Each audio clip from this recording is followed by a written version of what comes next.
Guys, ito nga pala ang ating Honda City 1.5S CVT 2025 year model. Ayan.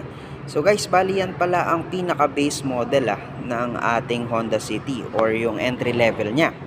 Ayan, good thing about City naman is magsimula sa entry level hanggang top of the line, lahat naman po sila ay equipped na ng Honda Sensing. So kung yung bibilin nyo po is yung S or yung base model, ay ayos na rin po dahil accessories lang naman ang kulang niya compare sa mas mataas na variant sa kanya. Ayan.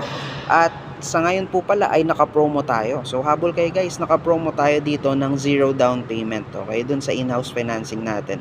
So kapag na-approve po tayo ng 15% ng bangko, ay 0 cash out po yan. Yun. So wala po tayong ilalabas. Of course, sa unang buwan natin, unang bayad, yun ang ibabayad